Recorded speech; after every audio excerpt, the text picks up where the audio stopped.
आपकी ज़िंदगी का एक बहुत बड़ा बिलीफ है कि नामुमकिन कुछ भी नहीं है। इम्पॉर्टेंट बात यह है सेल्फ बिलीव, खुद पर यकीन होना कि क्या मैं ये कर सकता हूँ। लोगों को इस बात का पता ही नहीं होता कि व्हाट दे कैन डू, वो कर क्या सकते हैं। 6 दफ़ा ऑलमोस्ट मैं रिजेक्ट हुआ। क्या कमी थी मुझे किसी ने नहीं बताया। आप बहुत सारे काम करते हैं, कौन सा काम सबसे ज़्यादा पसंद है? वो काम जो मैं दिल से करूँ वो मुझे सबसे ज़्यादा पसंद है। शौक को प्रोफेशन बनाना, इसमें बहुत मेहनत लगती है। ज़िंदगी में कामयाबी हासिल करना मुश्किल नहीं है, कामयाब होने के बाद वहाँ पर सस्टेन रहना बहुत मुश्किल है।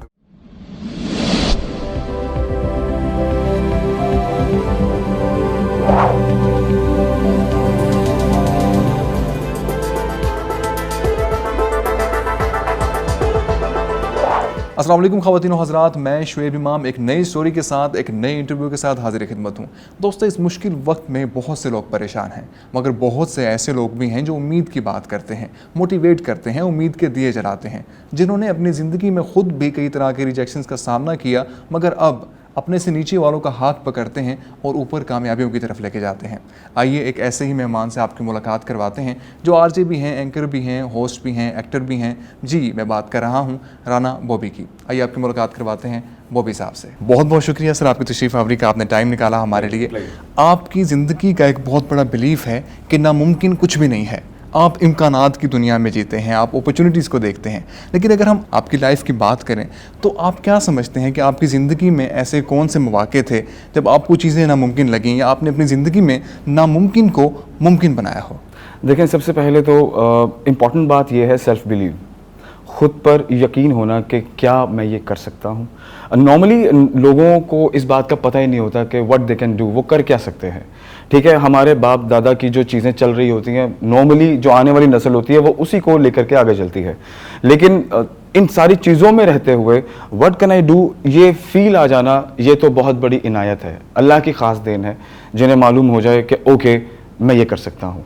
अब आपके शौक़ होते हैं बहुत सारे, कोई गायकी का शौक़ रखता है, कोई इंजीनियरिंग का शौक़ रखता है, ठीक है, कोई एक्टिंग का शौक़ रखता है, कोई फ़ौज में जाना चाहता है। मल्टीपल आपके शौक़ होते हैं और आप कुछ करना चाह रहे थे, लेकिन वो शौक़ की हद तक होता है। लेकिन इन शौक़ की हद में रहते हुए उस शौक़ को यकीन में तब्दील करना, उस शौक़ को अपना प्रोफेशन बनाना, ये सबसे मुश्किल है। क्योंकि शौक़ में आपकी डेडिकेशन नहीं होती। शौक़ में शौक़ होता है कि यार चलो अब कर लिया, ठीक है, ना हुआ तो ना सही, ठीक है। मैंने अपनी ज़िंदगी में सबसे पहले जब इस फील्ड में जब कदम रखा, जिसको आप शोबिज़ मीडिया कहते हैं, तो स्टार्ट किया रेडियो से। I was get rejected for 6 times. 6 दफ़ा ऑलमोस्ट मैं रिजेक्ट हुआ रेडियो में एज अ होस्ट सेलेक्ट होने में। क्या कमी थी मुझे किसी ने नहीं बताया। मुझे शौक था, मेरा मन था कि मैं ये कर सकता हूँ, मुझे ये करना है। In the beginning it was a शौक, लेकिन मैंने उस शौक को 3-4 बार 5 बार ट्राई किया, लेकिन जो सेल्फ बिलीव था ना, उस दौरान मेरे अंदर आ चुका था। मैं फिर जब 7th time when I get to the radio, और जब मैंने वो सारी कमियां खुद ही ख़त्म की, अपने आप को सिखाकर, अपने तजुर्बे से, हर दफ़ा रिजेक्ट होने के बाद, क्योंकि अब मुझे ये नहीं करना, अब मुझे ये नहीं करना, अब मुझे ये नहीं करना। आजकल के दौर में तो there are multiple choices we have. लोग बताने वाले हैं, सिखाने वाले हैं, आपको सोशल मीडिया पे बहुत कुछ सीखने को मिल जाता है। यूट्यूब पर आपको हर तरह के वीडियोस मिल जाते हैं, आपके पास ट्यूटोरियल्स हैं, आप हर तरह की चीज़ सीख सकते हैं। लेकिन आज से अगर आप 15 साल पहले जाएं तो भाई साहब कोई बताने वाला नहीं था। तो उस वक्त के दौर के वो लोग जिन्होंने अपने आप को समझा, उस पर काम किया, उसमें कामयाब हुए, आज वो कहीं ना कहीं अपना मकाम रखते हैं। बिल्कुल सही। आप बहुत सारे काम करते हैं, आप आरजे भी हैं, होस्ट भी हैं, एक्टर भी हैं, आपने मुख्तलिफ टीवी चैनल्स के लिए भी काम किया, PSL को भी आपने होस्ट किया। कौन सा काम सबसे ज़्यादा पसंद है? यार वो काम जो मैं दिल से करूं वो मुझे सबसे ज़्यादा पसंद है। एंड देखा ना, जैसे मैंने आपको बोला कि शौक़ को प्रोफेशन बनाना, इसमें बहुत मेहनत लगती है, क्योंकि इसमें आपने सिर्फ सीखना होता है और सीखने के अमल से आपने स्टेप बाय स्टेप आगे बढ़ना होता है। मैंने अपने रेडियो के करियर से PSL की होस्टिंग तक अपनी हर चीज़ को हमेशा एंजॉय किया है और उसमें 110% दिया है। अच्छा, मेरा बिलीव है शोएब के नामुमकिन को मुमकिन बनाने तक में कुछ स्टेजेस हैं। देयर आर सम स्टेजेस जिनको आप फॉलो करें, जिन पर अगर आप काम करें, तो आप अपनी लाइफ में किसी भी इम्पॉसिबल चीज़ को पॉसिबल कर सकते हैं। दिस इज़ वेरी सिंपल, थोड़ी सी समझ की बात है। अच्छा, मुझे लगता है कि जो मैंने अपनी लाइफ से एक्सपीरियंस किया मैं वही शेयर करूंगा, क्योंकि मैंने उस पर काम किया और अल्हम्दुलिल्लाह फिर मैंने उसमें कामयाबी हासिल भी की। दैट्स व्हाई आई बिलीव कि शायद वो चीज़ लोगों तक पहुंचनी चाहिए। सबसे पहले इंसान ये सोचता है कि नहीं यार ये मेरे बस का नहीं है, मैं नहीं कर सकता। आपको मोटिवेशंस मिल रही होती हैं, आपको दोस्त कह रहे होते हैं, फैमिली में लोग होते हैं जो कह रहे हैं यार ट्राई तो कर, यार कोशिश तो कर, लेकिन आप अंदर से थोड़े से पैनिक होते हैं, डर रहे होते हैं कि नहीं यार मैं कहाँ करूँगा, यार मैं नहीं कर सकता। ये फर्स्ट स्टेज है, ये फर्स्ट स्टेज है जिसमें आपको लगता है किसी भी काम के लिए जब आपको लोग मोटिवेट करते हैं, आपको पुश करते हैं, क्योंकि वो काबिलियत कहीं ना कहीं आप में दिखाई देती है। आपको मालूम होगा क्लास में कोई अच्छा बच्चा, कोई ऐसा बच्चा हो जो बहुत अच्छा हो, ब्रिलियंट हो, तो उसके टीचर्स को कहती है तुम जिंदगी में बहुत आगे जाओगे। उसको उस पर यकीन होता है, क्यों? क्योंकि उसके बिहेवियर्स दिखा रहे होते हैं। डेफिनेटली। ठीक है, इसी तरीके से कोई अच्छा गा रहा हो आपके अजीजो अकारा में या आपके दोस्तों में, तो आप कहते हैं यार सिंगिंग ट्राई कर, अच्छा गाता है, why don't you try this. तो वो काबिलियत जब दिखाई दे जाए ना आप में, तो फिर आपको चाहिए कि आप उस पर काम जरूर करें, if you want to do that. देखिए जैसे मैंने कहा कि बाप दादा की चीजें जो होती हैं वो हम आगे लेके चल रहे होते हैं। कितने लोग हैं जो उस एरा से निकल कर वो करना चाहते हैं जो उनके मन में है, वो इसलिए नहीं करते क्योंकि वो डरते हैं डेफिनेटली कि यार अच्छा खासा आ रहा है, यार मामला ठीक है, यार मैं कैसे इसको छोड़कर किसी ऐसी चीज पे टाइम दूं जिसमें मुझे नहीं पता कि आने वाले वक्त में क्या होगा, मैं कामयाब होऊंगा, मैं नाकाम होऊंगा, कि ये ना हो कि मैं इससे भी हाथ धो बैठूं। तो इसलिए लोग डरते हैं और लोग वो जो उनके मन में है वो नहीं करते। लेकिन मैं यहाँ पर कुछ स्टेजेस जो मैं शेयर करना चाहता हूँ, जिसके मैंने अभी आगाज किया है बात, कि उस पर अगर आप काम करें तो वो शायद आपके लिए एक आने वाली जिंदगी में आप खुद पर बड़ा फख्र महसूस कर सकते हैं कि यार ये मैंने जिंदगी में कोशिश की, तो आज मैं यहाँ पर, मैंने ना की होती तो शायद आज मैं वहीं होता जहाँ मैंने अपने बाप दादाओं को देखा और आज मैं भी उसी स्टेज पर होता। सबसे पहली स्टेज मुझे लगता है कि मैं ये नहीं कर सकता, नहीं यार ये मेरे लिए नहीं है। फिर उसके बाद दूसरी स्टेज आती है, उस दूसरी स्टेज में ये होता है अच्छा ट्राई करता हूं, let's try, this is a second stage, let's try. अब जब आप लेट्स ट्राई की कोशिश करते हैं ना, तो फिर नेक्स्ट क्वेश्चन आपकी दिमाग में रेज होता है, कैसे करूंगा। ओके, ये थर्ड स्टेज है। पहली स्टेज है मैं नहीं कर सकता, लेकिन आपको जब सेल्फ मोटिवेशन मिलती है या आपको जब इर्द गिर्द से मोटिवेशन मिलती है, फिर कहते हैं अच्छा ट्राई करते हैं। फिर उसके बाद थर्ड स्टेज आती है, अब आप ये सोच में होते हैं ये मैं कैसे करूंगा। फिर फोर्थ स्टेज आती है जिसमें आपको फिर अगेन सेल्फ मोटिवेशन आपको खुद से मिलती है, अच्छा चलो करके देखते हैं, लेट्स ट्राई। ठीक है, ये 3-4 स्टेजेस हैं जो बहुत इंपॉर्टेंट हैं। उसके बाद उससे वेरी नेक्स्ट स्टेज होती है अच्छा करूंगा तो कामयाब होऊंगा या नहीं होऊंगा। ये आपकी फिफ्थ स्टेज आती है जहां पर आपके क्वेश्चंस रेज हो रहे हैं आपके दिमाग में। ठीक है, ये स्टेजेस भी हैं और साथ साथ हर स्टेज के बाद क्वेश्चंस भी रेज हो रहे हैं कि मैं कर सकूंगा तो क्या मैं कामयाब होऊंगा या नहीं होऊंगा। वो जो आपकी फिफ्थ स्टेज के बाद जो सिक्स्थ स्टेज आती है, तो उस स्टेज में आप उस चीज को कर जाते हैं। ओके, मैंने कर लिया। और उसके बाद जो आपकी लास्ट स्टेज है वो है सस्टेनेबिलिटी। देखें, जिंदगी में कामयाबी हासिल करना मुश्किल नहीं है, कामयाब होने के बाद वहां पर सस्टेन रहना बहुत मुश्किल है। बिल्कुल ठीक। This is very much difficult, क्योंकि उसके बाद लोगों के दिमाग भी खराब हो सकते हैं, क्योंकि हर उरूज को जवाल भी है। हमारे इस बात पे काबिल यकीन है, ठीक है, काबिल यकीन है कि हर उरूज के बाद जवाल है। तो वहां पर सस्टेनेबिलिटी, बहुत ही पॉजिटिव माइंड के साथ रहना और उसको आगे कंटिन्यू रखना बहुत इंपॉर्टेंट है। हर इंसान आपकी जगह कदम रखने को हमेशा तैयार है। अगर आप कदम उठाएंगे, 50 लोग हैं जो आपकी जगह कदम रखने के लिए तैयार हैं। सो अपने लिए जो सस्टेनेबिलिटी से नेक्स्ट स्टेप जो मैंने जिस पर काम किया, जो मैं लोगों को भी समझाऊंगा कि हमेशा अप टू डेट रहें, अप टू द मार्क रहें। ट्रेंड क्या चल रहा है, मार्केट में क्या चल रहा है, 2020 में क्या चल रहा है, मैं आज से 15 साल पहले क्या था, 2020 में क्या चल रहा है, 2025 में क्या होगा।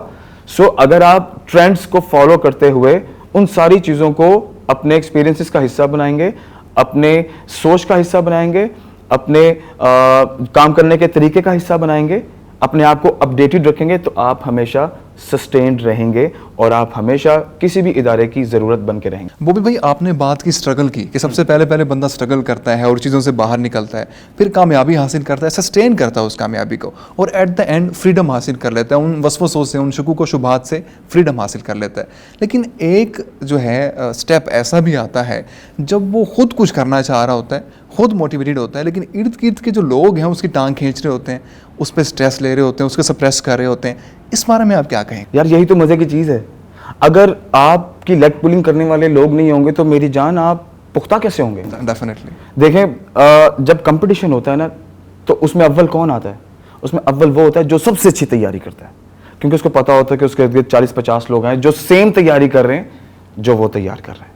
तो वो फिर उन सब चीज़ों में से कुछ अलग करने की कोशिश करता है जो उन्हें उन 40-50 लोगों में से अफजल करती है, उसको अलग करती है। ठीक है, तो इस माशरे में आप किसी भी प्रोफेशन में चले जाएं, आपकी जब तक लेग पुलिंग नहीं होगी, लोग जब तक आपको डीमोटिवेट नहीं करेंगे, लोग आपको तंग नहीं करेंगे, तो जो एक प्योर सोल है आपकी, जो किसी भी काम को करने के लिए उस टाइम मौजूद है, वो कभी भी प्योर उस तरह से पुख्ता नहीं हो पाएगी। आप इन चीज़ों से सीखते हैं। लोग आपकी लेग पुल करते हैं, आप और स्ट्रांग होते हैं। लोग आपको तंग करते हैं, लोग आपकी जगह लेने की कोशिश करते हैं, आप और नई नई चीज़ें, नए नए एक्सपीरियंस करके अपने आप को मजीद उस जगह की ज़रूरत बनाते हैं। ठीक है, और यही वो बात जो मैंने आपसे पहले कही है कि जब आप हर तरह से अपने आप को सस्टेन रखने के लिए, जब आप अपने आप को अपडेटेड रखते हैं, तो आप हमेशा उस इदारे की ज़रूरत बन के रहते हैं। अगर आप अपने आप को अपडेटेड नहीं रखेंगे तो लोगों का काम है लेग पुल करना, आप वीक होंगे, आपकी जगह कोई और आ जाएगा। बिल्कुल सही। अच्छा, एक सवाल आपसे भी किया जाता होगा, मुझसे भी बहुत सारे लोग करते हैं जी, अपॉर्चुनिटीज़ नहीं है, हम अपॉर्चुनिटीज़ कहाँ से लाएं? अपॉर्चुनिटीज़ हैं ही नहीं, हम फारिग बैठे हैं, घर पे बैठे हैं, नौकरी नहीं है, अपॉर्चुनिटीज़ कहाँ से लाएं? आपके ख्याल में ये माइंडसेट किस चीज़ को रिप्रेजेंट करता है? देखिए, ये जो फेलियर सोच है ना आपकी, that I can not do anything, ये सबसे बड़ी तकलीफदेह बात है किसी भी इंडिविजुअल के लिए। अगर मैं अपनी बात करूं, आपकी बात करूं, और हमारे पूरी दुनिया में अगर हम बात करें तो लाखों लोग ऐसे हैं, करोड़ों लोग ऐसे हैं जिनके पास करने को कुछ नहीं था, उन्होंने अपनी अपॉर्चुनिटीज को क्रिएट किया। डेफिनेटली। ठीक है, आपके अंदर, जैसे कि मैंने बोला, कोई काबिलियत है, आप उस पर काम करें। ये वो स्टेजेस मैंने जो आपसे पहले डिस्कस की हैं, यही स्टेजेस हैं कि जब आपको लगे कि यार नथिंग टू डू, अब कुछ नहीं है। हम आजकल के जो करंट सिचुएशन है, हम उसी की बात कर लेते हैं। लॉकडाउन है, लोग घरों में हैं, दुकानें बंद हैं, कारोबार बंद हैं। अब बहुत ज़्यादा लोग ऐसे हैं जो शायद अनएम्प्लॉयमेंट का शिकार हो चुके हैं। ठीक है, कंपनीज ने उन्हें निकाल दिया है और वो परेशान है इस टाइम के, करें तो क्या करें, व्हाट टू डू। तो ये वो पॉइंट है जहां पर सेल्फ मोटिवेशन का बड़ा ही अहम किरदार है। देखें, मैं आपको एक मिसाल देता हूं कि नामुमकिन कुछ भी नहीं, और ये जो अभी करंट सिचुएशन की आपने बात की है कि अपॉर्चुनिटीज नहीं है, सो किस तरह से सस्टेन किया जाए अपनी लाइफ को। तो मैं अभी की आपको मिसाल देता हूं। रास्ते में आते हुए मैंने एक सड़क किनारे सैकड़ों लोगों को कपड़ों के ठेले लगाते हुए देखा। लोग गाड़ियों के साथ भी अपने कपड़ों के ठेले लगाए हुए हैं, कोई साइकिल पे है, क्री मार्केट में मिल जाते हैं, बिल्कुल इधर करीब भी। ठीक है, तो आप ये देखिए, ये कौन लोग हैं? ये वही लोग हैं, ये चाहते तो दुकानें बंद है तो घरों में बैठ सकते थे, लेकिन उन्होंने अपने लिए अपॉर्चुनिटी क्रिएट की कि यार घर में बैठने से अच्छा है भाई, कहीं भी चले जाओ, कुछ ना कुछ तो होगा, तो ना होने से कुछ होना बेहतर है। तो जब आपको लगे कि अपॉर्चुनिटीज नहीं है तो उन्हें क्रिएट किया जाए, और वो सेल्फ बिलीव होता है। अगर आपको अपने ऊपर यकीन है कि यार आई कैन डू समथिंग, तो फिर आप कुछ भी कर जाएंगे। फिर उसके लिए आप अच्छा बुरा, लोग क्या कहेंगे, फैमिली क्या कहेगी, ये मुझे करना चाहिए नहीं करना चाहिए, आप इन तमाम सवालों से बालातर होके, इन तमाम सवालों से अलग के वो करेंगे जिस पर आपको यकीन होगा कि मुझे ये करना है और ये मैं कर सकता हूँ, और आप उसे कर भी जाएंगे 110% गारंटी के साथ। डेफिनेटली। अच्छा, एक एतराज़ आपको भी सुनने को मिला होगा, एक शिकवा लोग करते हैं, जिस तरह आपने हमसे उम्मीद में काम किया करियर की शुरुआत में, फिर आपको जॉब मिल गई, फिर इस तरह आपका करियर जो है कामयाबियों की सीढ़ियाँ चलता चला गया। लेकिन एक एतराज़ लोग करते हैं जी, इसकी किस्मत बड़ी अच्छी थी, इसका तो मौका मिल गया, इसका तो जैक लग गया है जी, इसकी किस्मत बड़ी कमाल थी। ऐसे एतराज़ात जब आपको सुनने को मिलते हैं अपनी ज़ात के ऊपर, आप क्या जवाब देते हैं उनको? देखिए, जो एतराज़ात की बात है, दूर के ढोल सुहाने होते हैं। लोगों को यही लगता है कि यार बड़ा ग्लैमर है, यार क्या बात है, यार बड़ी लाइफ है, यार बड़ा जैक लग गया यार। लोगों को ये दिखाई नहीं देता कि इसके पीछे मेहनत कितनी है। ठीक है, आप जब करीब जाते हैं ना किसी भी चीज़ के, तब आपको उसकी रियलिटी नज़र आती है, आपको पता चलता है कि अच्छा this is the actual reality behind that. Otherwise जब ये एतराज़ात मैं सुनता हूँ कि आपने जब जियो किया होगा या आपने किसी बड़े प्लेटफॉर्म से काम किया होगा, तो उसके बाद तो फिर आपके लिए तो रास्ते आसान हो गए। रास्ते आसान नहीं होते, मुश्किल हो जाते हैं, क्योंकि देखें जब आप किसी मुकाम पर पहुंचते हैं तो उससे जब आपने आगे जाना है तो कुछ उससे बड़ा करना है तो जाना है, डेफिनेटली, ठीक है। अदरवाइज आप वहीं रहेंगे। अगर आपके अंदर क्रिएटिविटी नहीं होगी, या तो आप वहीं रहेंगे तो या आप वहां से भी फारिग हो जाएंगे। देखिए मैं रेफरेंसेस को मानता हूं उस हद तक कि आजकल के इस दौर में हमें अपॉर्चुनिटी नहीं मिलती, ठीक है। अगर आपकी काबिलियत को देखते हुए कोई अगर इंसान आपको रेफर करता है कि सर ये बच्चा है, इसको देखें, sir he is a talented guy, इसको देखें, तो वो रेफरेंस इतना ही होता है। और अगर आप इस रेफरेंस की बात करें कि जी कोई पर्ची है और पर्ची के दम पर किसी ने बिठा दिया है, जनाब पर्ची चल रही है, तो वो पर्ची सिर्फ उस वक्त तक चलती है जब आप रूबरू होते हैं, उसके बाद इंसान की काबिलियत ही होती है। अदरवाइज आपको दिखाई देता है कि एक इंसान जो काम कर रहा है वो आपके दिल को लग भी रहा है, इसका मतलब है ही इज डूइंग ग्रेट, वो अच्छा कर रहा है। मैंने अपनी लाइफ में जब रेडियो का आगाज़ किया 2004 में, वो मेरी कोशिश थी, वो मेरा सेल्फ बिलीव था, वो मैंने बहुत सारे फेलियर्स को देखने के बाद अपने आप को मनवाया, क्योंकि मुझे यकीन था I can do that. Radio से निकलकर टेलीविज़न तक, फिर टेलीविज़न से निकलकर होस्टिंग तक, फिर अब मैंने वॉइस ओवर्स भी किए, मैंने डबिंग भी किया, टर्किश ड्रामे भी डब किए, आई डिड एवरीथिंग। क्यों? क्योंकि मुझे इन सारी चीज़ों पर यकीन था कि मैं कर सकता हूँ, तो मैंने किया। रही बात लोगों के एतराज़ात की, तो लोग तो एतराज़ करते हैं, खुश किसी कोई भी देखकर बहुत सारे लोग जो हैं वो खुश नहीं होते, लेकिन उससे आप सीखते हैं, उससे आप बेहतर करने की कोशिश करते हैं। बिल्कुल सही। अच्छा, हालात अब ख़राब हैं, लॉकडाउन है, प्रैक्टिकल सी बात है, बहुत सारे लोगों के लिए मुश्किलात पैदा हो रही हैं, कंपनीज जो है डाउन साइजिंग कर रही हैं, बहुत सारे लोग अपनी मुलाजमत से जो है वो फारिग हो रहे हैं। आप उनको क्या मशवरा देंगे कि वो किस तरह जो है अपॉर्चुनिटीज़ को ढूंढें या फिर अपॉर्चुनिटीज़ को क्रिएट करें? आप उन्हें इस मुश्किल सूरत हाल में कोप अप करने के लिए क्या सलाह देंगे? देखिए ख़ासकर जो वो एम्प्लॉयज़ जो फैक्ट्रीज़ में काम करते रहे हैं, जो कंपनीज़ के साथ काम करते रहे हैं, उनका एक ख़ास एक्सपीरियंस है और वो उसी में रहकर ही काम कर सकते हैं, ठीक है। उससे निकल कर कुछ और करना वो बहुत मुश्किल है बहुत सारे लोगों के लिए। हम जो आर्टिस्ट लोग हैं, हमारे पास there are so many opportunities. हम सोशल मीडिया यूज़ कर लेते हैं, हम जिसको गाना नहीं आता वो गाना शुरू कर देता है, ठीक है, जिसको मिमिक्री नहीं आती वो मिमिक्री शुरू कर देता है, ठीक है, क्योंकि इस शोबिज़ मीडिया के अंदर वी हैव सेवरल ब्रांचेस। अगर हम एक नहीं कर सकते तो हम कुछ और कर सकते हैं। ये मैं बात कर रहा हूँ जो शोबिज़ मीडिया के लोग हैं, इनके पास थोड़ा सा मार्जिन है कि एक से निकल कर कुछ और भी कर सकते हैं। लेकिन वो लोग जिनकी जो डेली वेजेस पे काम करने वाले लोग हैं, वो जो महीने की तनख्वाह पे काम करने वाले लोग हैं, उनके लिए बहुत मुश्किल है। मुश्किल वक्त मुझे भी लगता है कि ज़ाहिर है सभी के लिए है। थोड़ी सी सस्टेनेबिलिटी अपने मिजाज में और थोड़ा सा पॉजिटिव माइंड के हालात बेहतर हो जाएंगे, ये बहुत ज़रूरी है। मैं यही मशवरा दूंगा सभी को, क्योंकि जब तक आपको तसल्ली रहेगी you can go further. Otherwise एक जो पैनिक क्रिएट है ना कि यार पता नहीं क्या होगा, यार पता नहीं क्या होगा, तो ये एक तो आपको मेंटली डिस्टर्ब करेगा, जो कुछ कर भी सकते हैं आप वो भी नहीं कर पाएंगे। तो इसलिए बी पॉजिटिव, अपनी थॉट्स को पॉजिटिव रखिए। इंशाल्लाह कहते हैं हर मुश्किल के बाद आसानी होती है, हर रात के बाद सुबह भी होती है, ठीक है, उसका एक टाइम पीरियड होता है। तो वो टाइम पीरियड जो है वो इंशाल्लाह जितना गुजर चुका है, सभी ने उसको फेस किया है, वो तकरीबन गुजर गया है। आने वाले दिनों में इंशाल्लाह हालात बेहतर हो जाएंगे। कंपनी से मैं सिर्फ एक रिक्वेस्ट करूंगा, प्लीज़ अनएम्प्लॉयमेंट मत करें, लोगों को नौकरियों से मत निकालें।